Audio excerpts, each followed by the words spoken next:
जय सिया राम। मैं हूं पंडित अरविंद गौड़। स्वागत करता हूं आपका अपने YouTube चैनल ज्योतिष विद अरविंद गौड़ में। और हमारी आज की चर्चा का विषय है दिसंबर मास का मासिक लग्नफल।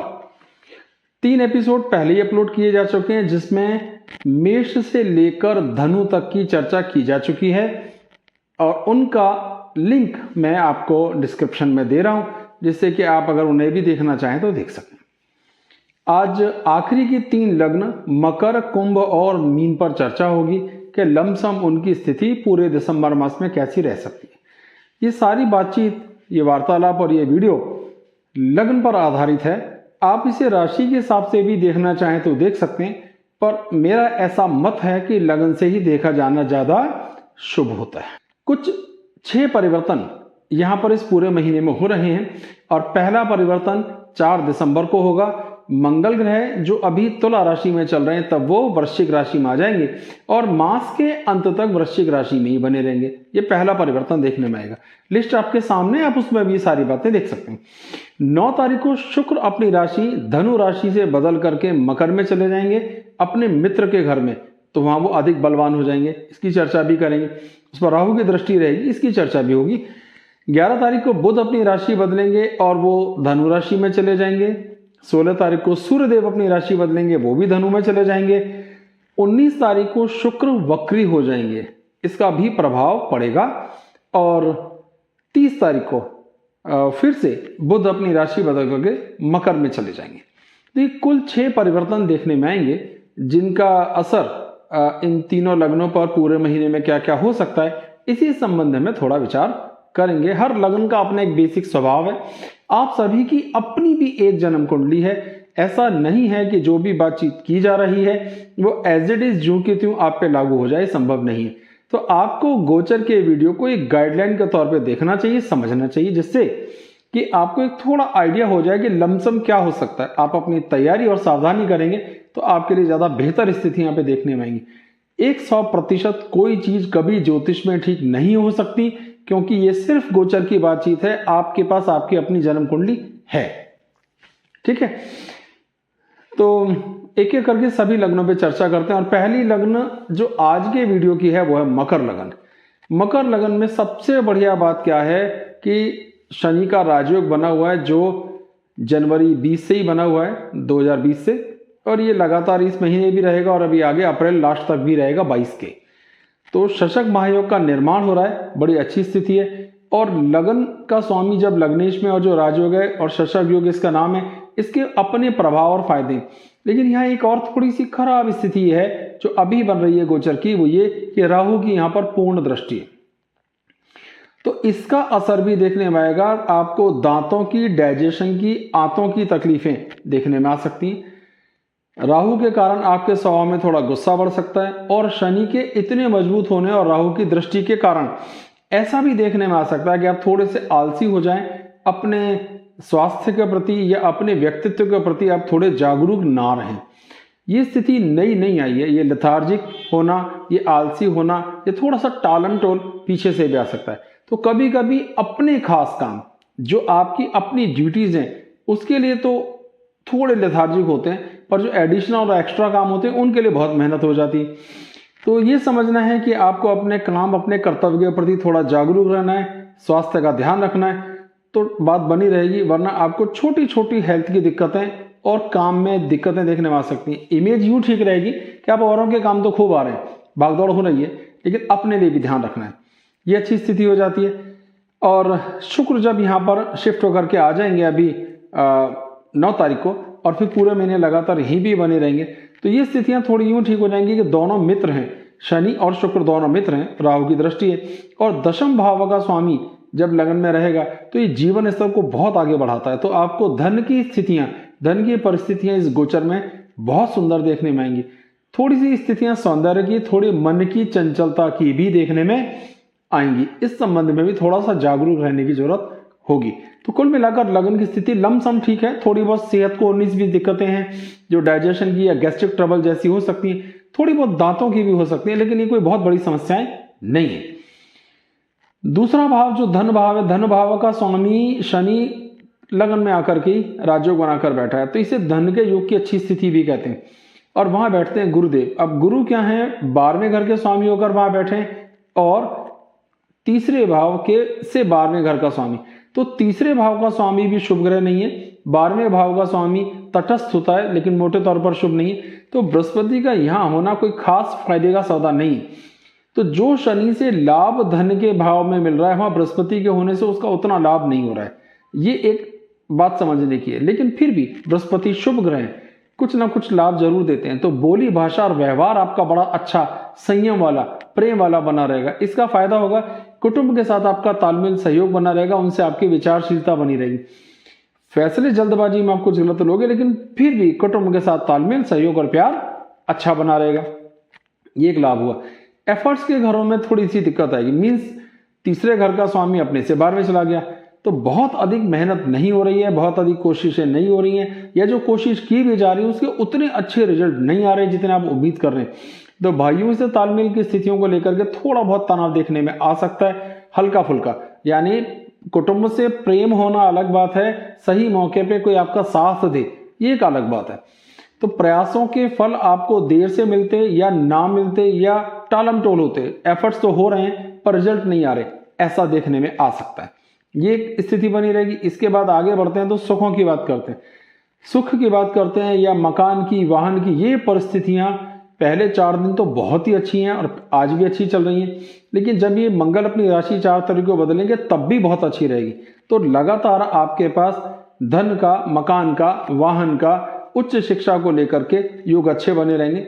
लेकिन थोड़ा सा माता जी के स्वास्थ्य को लेकर के तनाव या मन में किसी न किसी तरह की चिंता और दुविधा, अपने काम के रिजल्ट्स आने के लिए एक चिंता और दुविधा आप पे बनी रहेगी। ये बड़ी इंपॉर्टेंट बात है, इसे समझिए कि चौथे भाव का स्वामी अपने से 8वें घर में जाकर के बैठा है स्वग्रही होके, और उसके साथ सूर्य भी बैठा है पहले 16 दिन। तो कितनी भी इनकम अच्छी हो, लेकिन जब तक रिजल्ट नहीं आएगा तनाव बना रहेगा, किसी न किसी तरह की चिंता बनी रह सकती है। ब्लड प्रेशर के बढ़ना या उससे संबंधित तनाव देखने में भी आ सकता है। थोड़ा सा दिल पर भी दबाव पड़ता हुआ दिखाई दे सकता है, तो थोड़ी सावधानी की यहाँ पे आपको जरूरत पड़ने वाली। संतान पक्ष की स्थितियां पहले 9 दिन तक तो ज्यादा अच्छी नहीं है, बाद में थोड़ा सा सुधार हो जाएगा, लेकिन राहु के लगातार यहाँ बैठना अच्छी बात नहीं है। राहु हमारी सोच समझ, हमारी प्लानिंग को डिस्टर्ब करता है, उसमें जल्दबाजी दिखाता है, और इसके कारण हमसे कुछ ऐसी भूलें, कुछ ऐसे तरीके, मतलब ऐसी एफर्ट्स हो जाते हैं जो नुकसान कर जाते हैं। कोई भी बड़ा डिसीजन लेने से पहले आपको 2 बार 3 बार सोच लेना चाहिए, आपके हित में रहेगा। बच्चों का स्वास्थ्य प्रभावित होता हुआ दिखाई देता है। आपका स्वास्थ्य, खासतौर पे डाइजेशन वाली समस्याएं, पाचन तंत्र से संबंधित समस्याएं, मांसपेशियों वाली समस्याएं देखने में आ सकती हैं।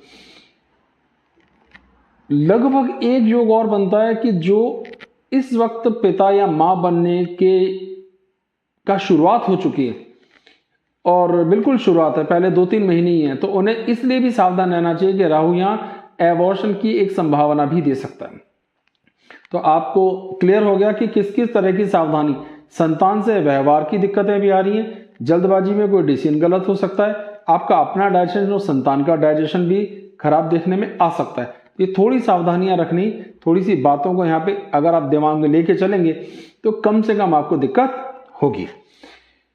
धन की बात, फिर शत्रु पक्ष की बात करते हैं तो स्वास्थ्य या तो छोटा है, मतलब हेल्थ की तो बहुत बड़ी प्रॉब्लम्स नहीं आ रही, लेकिन छोटी छोटी प्रॉब्लम तो जीवन में आती जाती रहती हैं।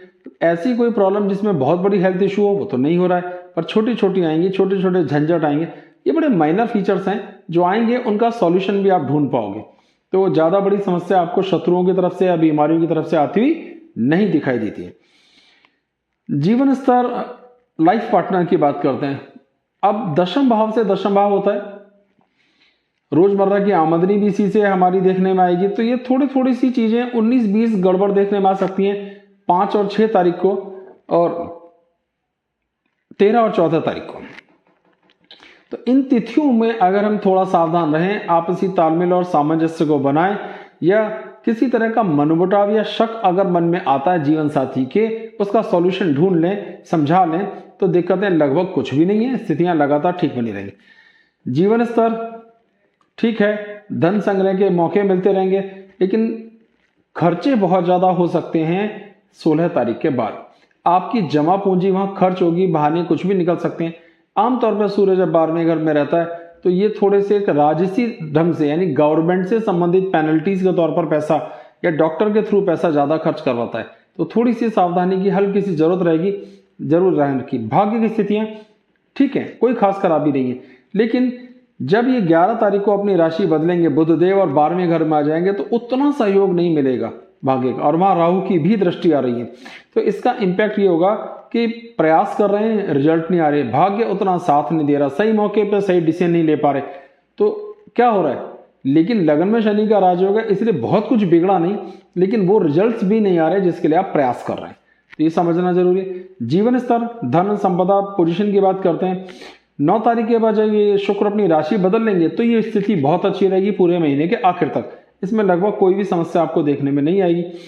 शुक्र के यहाँ आकर वक्री होने पर भी आपको कोई नुकसान नहीं होगा, इसका भी आपको शुभ लाभ ही प्राप्त होगा, तो ये स्थितियां लगातार अच्छी हैं। धन पोजीशन आता रहेंगे, खर्चे भी होते रहेंगे, धन भी आता रहेगा। जीवन स्तर, आपकी इमेज, आपकी पोजीशन इंप्रूव रहेगी। आमदनी 11वें घर के अंदर लगातार मंगल 4 तारीख के बाद महीने के आखिर तक बने रहेंगे, तो यहाँ तो कोई समस्या है नहीं, तो मंगल की स्थितियां ठीक हैं, लगातार वहां पे केतु भी बैठे रहेंगे। अच्छा, 11वें घर में बैठे हुए पापी ग्रह आमतौर पर शुभ फल देते हैं, ज्यादा खराब फल नहीं देते हैं, तो इसका लमसम तो पूरा फायदा ही मिलेगा। लेकिन जब सूर्य और बुध 12वें घर में चले जाएंगे तब इनकम की कुछ कमियों की स्थितियां बन सकती हैं, तो थोड़ा सा खर्चे बढ़ जाएंगे इस कारण से। तो लमसम सारी चीजों का अगर हम जोड़ के देखते हैं तो कोई बहुत अच्छा योग नहीं है। राजयोग होने के बाद भी बहुत अच्छा ये महीने का रिजल्ट आएगा ऐसा लगता और दिखता नहीं। क्या करना चाहिए जिससे कि हमें कम से कम तकलीफ हो या मजा आए? राहु देव को मनाया जाना या राहु की शांति का उपाय इस संबंध में करना जरूरी है। ग्रह के बीज मंत्रों का जाप और कुछ दान अगर हम करते हैं तो उम्मीद है कि कम से कम हमें दिक्कत देखने में आएगी। संभव हो तो हमें बृहस्पति की पूजा अर्चना भी कर सकते हैं, उसके बीज मंत्रों का जाप भी कर सकते हैं, लेकिन राहु के कर लेने से ही काम बन जाएगा। कुंभ लगन की बात करते हैं। कुंभ लगन में गुरुदेव लगातार बैठे रहेंगे और पूरे महीने बैठे रहेंगे, तो ये एक प्लस पॉइंट है इस पूरी कुंडली का, जबरदस्त, क्योंकि लग्नेश 12वें में स्वग्रही है। किसी भी ग्रह का 12वें घर में स्वग्रही होना भी एक योग है, लेकिन फिर भी लग्नेश तो 12वें में है, तो ये लगन कमजोर हुई। लेकिन लगन के अंदर बृहस्पति का लगातार बैठे रहना, अब बृहस्पति की होती हैं 3 दृष्टियां मुख्य। एक तो वो जहां बैठे वहां के सारे दुखों को हर लिया, 5वीं दृष्टि से 5वें भाव को, 7वीं से 7वें भाव को और 9वीं से 9वें भाव को देख रहे हैं, तो संतान पर भी कृपा बनाए रखेंगे, जीवन साथी के साथ भी तालमेल बनाए रखेंगे, भाग्य का, पिता का सुख भी बराबर बनाए रखेंगे। तो इतनी चीजें मेंटेन करते हैं, तो अकेले बृहस्पति का प्लेसमेंट अच्छा होने से ही 50% समस्याएं सॉल्व हो जाती हैं। तो कुंभ लगन के लिए ये विशेष कृपा यहाँ पर है, अगर हम ध्यान दें।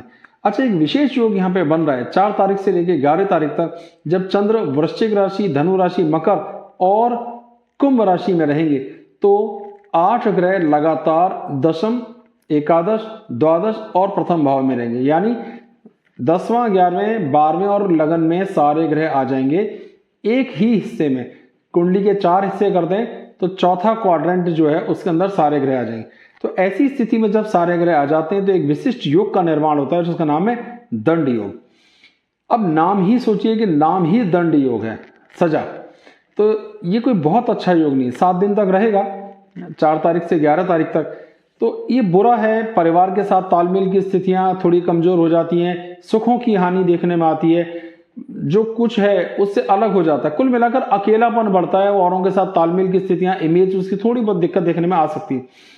तो दंड योग का प्रभाव अच्छा नहीं है। ये तो ईश्वर की कृपा है कि थोड़े से दिनों के लिए, 7 दिनों के लिए, चलिए उसकी भी चर्चा ले लेंगे। धन भाव की बात करें तो अच्छा है, लगन में बैठता है, इसका अर्थ ये हुआ कि धन का योग बराबर ठीक बना रहेगा, आमदनी बराबर ठीक बनी रहेगी, बोली भाषा व्यवहार ठीक बना रहेगा, परिवार के साथ तालमेल और स्थितियां ठीक बनी रहेंगी। पर शनि की वहां दृष्टि भी पड़ रही है, इसके कारण कभी परिवार का सहयोग मिलेगा, कभी नहीं, या कभी हम परिवार का सहयोग लेंगे, कभी नहीं लेंगे। हमारी बहुत सारी प्लानिंग्स बन रही होंगी, लेकिन ये जरूरी नहीं है वो सारी प्लानिंग्स हमें सही साबित हो जाएं। तो इसलिए हमें सलाह मशवरा करने के संबंध में ध्यान देना है, अन्यथा धन आने के बाद भी उतना लाभ नहीं होगा। प्रयासों के घर की बात करते हैं, 3रा भाव, उसकी स्थिति यह है कि पहले 4 दिन तक तो वहां पे मंगल की अपनी स्वदृष्टि आएगी, वो तो बहुत अच्छी स्थिति है, तुला राशि में बैठे होंगे, लेकिन उसके बाद वो अपनी राशि बदल लेंगे और उसके बाद क्या होगा कि वो एक राजयोग का निर्माण करेंगे जिसका नाम है रोचक महायोग। दशम भाव में केंद्र में जब मंगल स्वग्रही होंगे तो रुचक महायोग का निर्माण हो जाएगा। लगे हाथ ये भी बात बता देता हूं आपको कि क्योंकि केतु ग्रह मंगल के साथ है और मंगल केंद्र का ही स्वामी होकर के केंद्र में बैठा है, तो अब ये केतु ने मंगल की सामर्थ्य को बहुत बढ़ा दिया। दशम भाव में जिस भी सामर्थ्य के ग्रह की बढ़ रही है उसका फायदा ही होगा, नुकसान नहीं। तो धन की स्थितियों की बात मैंने पहले की, उसके बाद मैंने प्रयासों की बात की, भाइयों से तालमेल, सहयोग, एफर्ट्स, आपके रिजल्ट्स, आपकी कोशिशों के फल आपको मिलते दिखाई देंगे। प्लानिंग बहुत सारी बनेंगी, रिजल्ट धीरे धीरे आएंगे और बहुत सारी प्लानिंग बनेंगी, बहुत सारा पैसा खर्च करने के जो बनेंगे और उसमें फिर कुछ मनमुटाव भी देखने में आएंगे थोड़े थोड़े। ये समझना बड़ा जरूरी है कि हमने बहुत सी प्लानिंग करी और वो प्लानिंग जरूरी नहीं है कि आपकी सबको समझ में आ जाए, तो इसके कारण कभी कभी अकेलापन फील हो सकता है, अनईजी फील हो सकता है कि मैं सबके लिए सोचता हूं, मेरे लिए कोई नहीं सोचता, ऐसी भावना आ सकती है। अब चौथे घर में राहु लगातार बैठे रहेंगे। चौथा घर हमारे मन का भी है, सोच समझ का भी है, हमारे दिल का भी है, मातृभूमि का भी है, माँ का भी है, उच्च शिक्षा का भी है, मकान का भी है, वाहन का भी है। इतनी सारी चीजों को चौथे घर से देखना है और वहां राहुदेव विराजमान है अपनी उच्च राशि में बलवान होकर के। अब राहु पर मंगल की भी दृष्टि है, सूर्य की भी दृष्टि है। सूर्य की दृष्टि तो कुछ दिनों में हट जाएगी, लेकिन चौथे घर में राहु होना और सूर्य उसे देखे या मंगल भी उसे देखे तो ये दिल पर बहुत दबाव डालता है। अब जरूरी नहीं है कि हर चीज हार्ट अटैक पे ही काउंट की जाए। दिल पे दबाव का अर्थ है कि मुझे उम्मीद नहीं थी कि मेरे साथ ऐसा व्यवहार होगा, मैंने सोचा नहीं था कि मेरे साथ लोग ऐसा करेंगे, ये भी दिल पे दबाव पड़ने का एक तरीका है। तो जिन्हें पहले से ब्लड प्रेशर है उनका थोड़ा बढ़ सकता है, जिन्हें नहीं है उन्हें थोड़ी बहुत ब्लड प्रेशर की फ्लक्चुएशन की समस्याएं देखने में आ सकती हैं। माता जी के साथ उलझन थोड़ी बढ़ सकती है, आपके और उनके विचारों में दिक्कत देखने में आ सकती है। बहुत सी भागदौड़ करने का मौका मिलेगा आपको और उसके रिजल्ट आएंगे कि नहीं ये डाउटफुल रहने वाला है। तो भागदौड़ भी बहुत हुई, माता जी के साथ तालमेल की दिक्कतें भी आ रही हैं और कुल मिलाकर अकेलापन भी महसूस हो रहा है कि कोई मेरी बातों से सहमत नहीं है, शायद ऐसी फीलिंग्स आपको, इसे हम अकेलापन होना, डिप्रेशन का 1% मान लीजिए, समझने का तरीका है कि ऐसी फीलिंग्स भी देखने में आपको आएंगी। तो इनसे जब बाहर निकलेंगे तो यहां बुध का ये रोल रहेगा, शुक्र का, कि इस भाव के स्वामी होकर के वो अपने से 8 में बैठे हैं तो अच्छी स्थिति नहीं है। बाद में जब वो अपनी राशि बदल लेंगे 9 तारीख को और 12वें घर में तब भी अच्छी स्थिति नहीं है। तो आपके मन पर, इमेज पर, आपकी अड़ोस पड़ोस में लोग आपको कैसे देखते हैं, आपका आकलन कैसे करते हैं, इन सब चीजों पर आएगा। तो थोड़ा अकेलापन, थोड़ा तनाव, थोड़ी भागदौड़, थोड़ा सहयोग कम मिलता सा दिखना आपको दिखाई दे सकता है। मन का सहयोग, एक होता है ना सपोर्ट करना एक दूसरे को, जरूरी नहीं कि हम भागदौड़ करके या काम करके, कभी कभी विचारों से सहमत होना भी होता है। तो ये स्थितियां थोड़ी सी वीक हो जाएंगी। संतान पक्ष की स्थितियों की बात करते हैं तो ये लगातार बिल्कुल ठीक है, उसमें कोई समस्या नहीं, न संतान के साथ तालमेल की समस्या है, ना विचार मिलने की समस्या है। जो नए सिरे से संतान की प्राप्ति की इच्छा करते हैं उन पर संतान प्राप्ति का बहुत सुंदर योग है। जो विवाह के लिए प्रयासरत हैं उनको विवाह के योग बन रहे हैं, बन गए हैं, इसका लाभ उन्हें होता हुआ दिखाई देगा। तो जो नए सिरे से कुछ और पढ़ना चाहते हैं, कुछ कॉम्पिटिशन्स की तैयारियां करना चाहते हैं, उन्हें भी मौका मिलेगा। बच्चों से संबंधित एक ये लाभ भी देखने में आ सकता है कि बच्चों की जॉब लगना या बच्चों की कामयाबियां आना, इसका भी प्रभाव देखने में आ सकता है। तो 5वें भाव की स्थिति बिल्कुल ठीक है, सोच समझ प्लानिंग अच्छी है, सोच विचार अच्छा है, सिर्फ उसे कन्विंस करने में आपको दिक्कत आ रही है, ऐसा देखने में आएगा। शत्रु पक्ष की स्थितियां जरा एवरेज है, इसमें कोई खास दिक्कत नहीं है। 16 और 17 तारीख ऐसी हो सकती है थोड़ा सा ज्यादा आप टेंशन फील कर जाओ, बाकी ज्यादा कुछ नहीं है, ना कोई बहुत बड़ी बीमारियां, ना बहुत बड़े खर्चे, और हर चीज मेंटेन हो जाएगी। तो नुकसान कुछ नहीं है, लेकिन आप मन में तनाव ज्यादा महसूस कर रहे हैं। वैवाहिक जीवन की स्थितियां एक एवरेज स्थिति पर यहाँ पे रहने वाली है। पहले तो जो सूर्य हैं वो 16 दिन तक रहेंगे दशम भाव में, वहां तक तो चलिए फिर भी ठीक है, कोई खास दिक्कत नहीं आएगी। लेकिन उसके बाद क्या होगा, वो शिफ्ट हो जाएंगे 11वें भाव में और शुक्र आ जाएंगे 12वें में। अब शुक्र रहेगा 12वें भाव में, जो कारक है इस भाव का, शनि वहां पर है और उस पर राहु की 9वीं दृष्टि भी पड़ रही है। तो इसमें कन्फ्लिक्ट होना, जीवन साथी के साथ तालमेल को लेकर दिक्कत इस तरह से देखने में आना कि उन्हें आपके संबंध में कुछ डाउट होने लगे, तो थोड़ा सा समझ के चलना है, थोड़ा सा एक्स्ट्रा खर्चा करने का मौका मिलेगा। ये बुरी बात नहीं रहेगी, मसलन आप कुछ कार खरीद रहे हैं तो ज़्यादा महंगी ले ली, मकान खरीद रहे हैं तो ज़्यादा महंगा ले लिया, तो इस तरीके का नुकसान वाली बात नहीं है, भी देखने में आ सकता है। रोज़मर्रा की आमदनी और पोजीशंस लगातार अच्छी बनी रहेंगी, कोई बहुत बड़ी समस्या नहीं है, ससुराल वालों का सहयोग बना रहेगा। केवल पत्नी से थोड़े मनमुटाव होंगे, जो जीवन साथी से मनमुटाव होंगे, जो सॉल्व हो जाएंगे।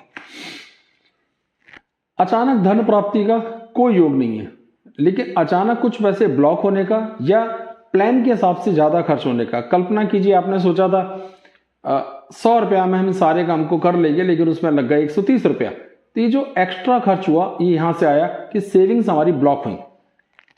एक एवरेज स्थिति है, ठीक है, 1 महीने की बात है।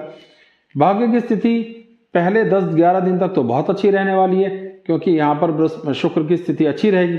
बाद में वो अपने से चौथे या कुंडली के 12वें घर में चला जाएगा। तो एक एवरेज स्थिति है। मतलब यह है कि आपको थोड़ा सा अधिक मेहनत करना है, उतना सहयोग भाग्य का नहीं मिलेगा जितना आप उम्मीद करते हैं। 10वें भाव की स्थिति अच्छी है, जीवन स्तर अच्छा है, राज्य सरकार से, गवर्नमेंट से, पिता और पिता के आशीर्वादों का सुख बराबर मिलता रहेगा। मंगल यहाँ राजयोग बना ही रहे, तो कोई यहाँ समस्या नहीं है। इसका मतलब जीवन स्तर को लेकर के समस्या नहीं है, केवल अकेलापन महसूस करने की दिक्कतें देखने में आ सकती हैं।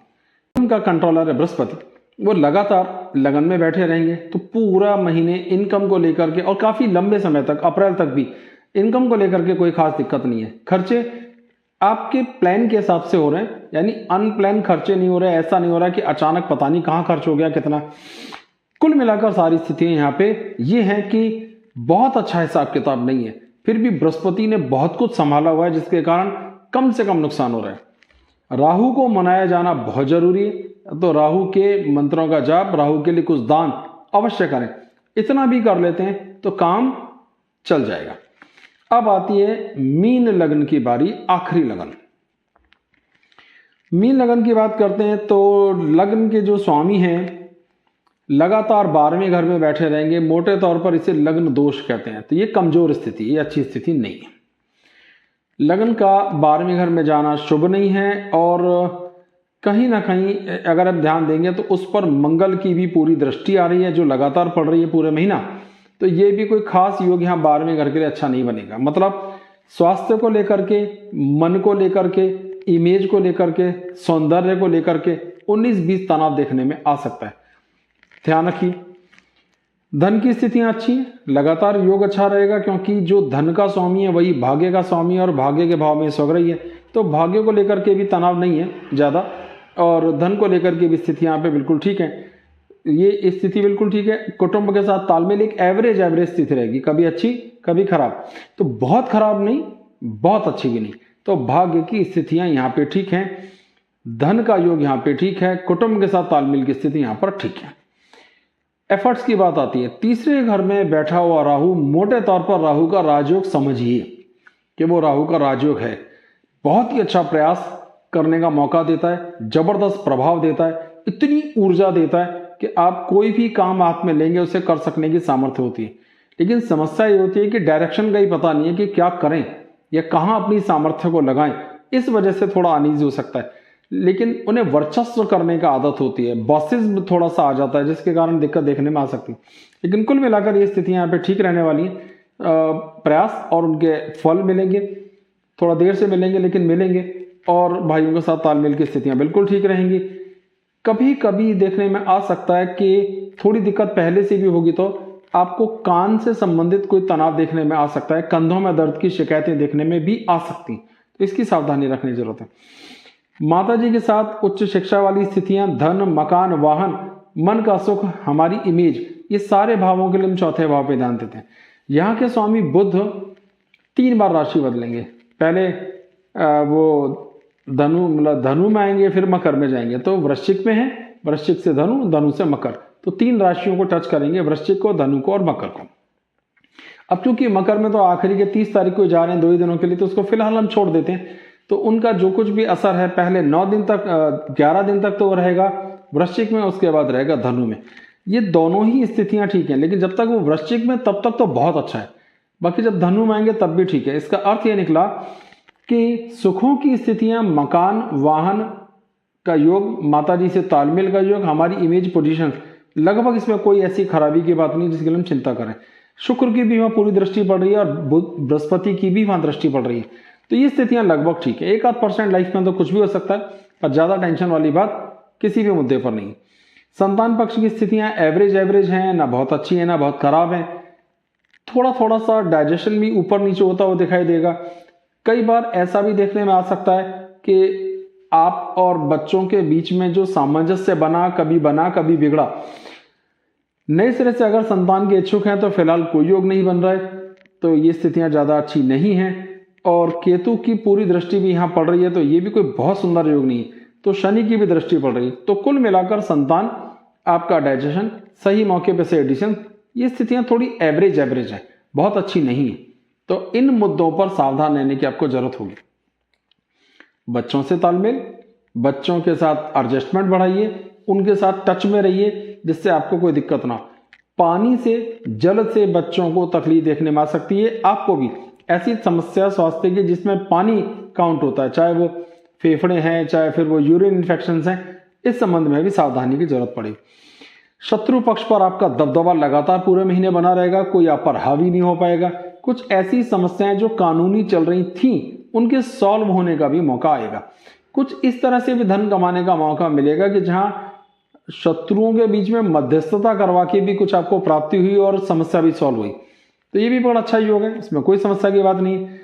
वैवाहिक जीवन की स्थितियां यहाँ पे लगभग पूरी ठीक बनी रहेंगी, इसमें कोई विशेष नुकसान तकलीफ नहीं है, क्योंकि अपनी लगन कमजोर है, क्योंकि लगन का स्वामी 12वीं में, इस कारण छोटे मोटे तनाव तो रहेंगे पूरे महीने। ज़्यादा मजबूत स्थिति तो नहीं है, लेकिन फिर भी बहुत खराब स्थिति कोई सी भी नहीं है।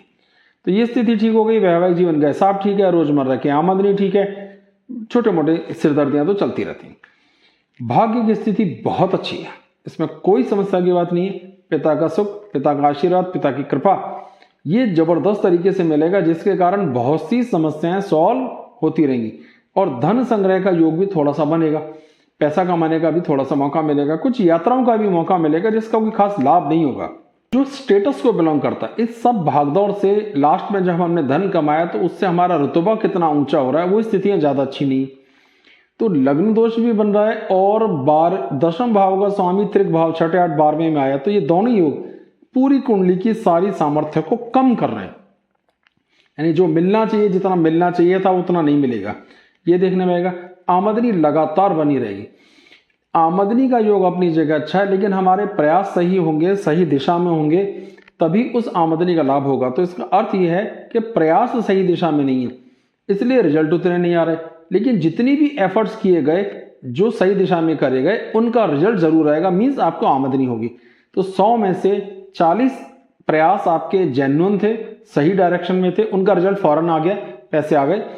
60 थे ही गलत दिशाओं में, गलत तरीके के, इस कारण उसके रिजल्ट नहीं आए। तो हमें क्या लग सकता है, रिजल्ट ही नहीं आ रहा, ना के बराबर आ रहा। इस तरीके से ये प्रभाव देखने में आएगा। भगवान की कृपा यहाँ बनी रहने का बड़ा सुंदर योग है। बृहस्पति 12वें घर में रहते हैं, तो कम से कम ईश्वर की कृपा बनी रहती है। कोई बहुत बड़े कोर्ट कचहरी, झंझट, कानून, इलाज, ऐसी दिक्कतें देखने में नहीं आती। ये सब थोड़ा सा मेंटेन रहता है। थोड़ा बहुत 19-20 हेल्थ को देखने में आता है, वो भी बहुत माइनर।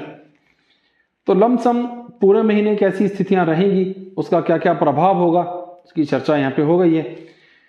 यहाँ जो करना है सिर्फ बृहस्पति ग्रह के लिए करना है, उसकी सामर्थ्य को बढ़ाना है। ये कोई बहुत अच्छी स्थिति नहीं रहेगी पूरे महीने, एक एवरेज ही जाएगा, लेकिन फिर भी बृहस्पति की पूजा अर्चना करना, उनके बीज मंत्रों का जाप करना, उनके लिए कुछ दान देना आपके लिए शुभ होगा, इससे लाभ होगा आपको। आज का वीडियो यहीं खत्म करते हैं। और मीन लगन की कुंडली के बारे में पढ़ते ही हमने सभी लग्नों के बारे में दिसंबर मास की चर्चा कर ली है। जो वीडियो पहले 3 बनाए गए हैं, उनका लिंक मैं डिस्क्रिप्शन में दूंगा। अगर आप अपनी जन्म कुंडली दिखाने के लिए संपर्क करना चाहते हैं तो संपर्क कर सकते हैं। मेरा व्हाट्सअप नंबर लगातार स्क्रीन पे फ्लैश हो रहा है, आप व्हाट्सअप कीजिए और आपको कितनी फीस किस तरह देनी है वो सब बता दिया जाएगा। ये सारी बातचीत टेलीफोन पर होगी। आप जो भी पूछना चाहेंगे उन प्रश्नों का उत्तर देने का पूरा प्रयास किया जाएगा। जो समस्याएं होंगी, इनका जो समुचित समाधान होगा वो भी आपको दिया जाएगा। हमारे चैनल को सब्सक्राइब कीजिए, वीडियोस को लाइक कीजिए और आगे शेयर भी कीजिए। बहुत बहुत धन्यवाद। जय सिया राम।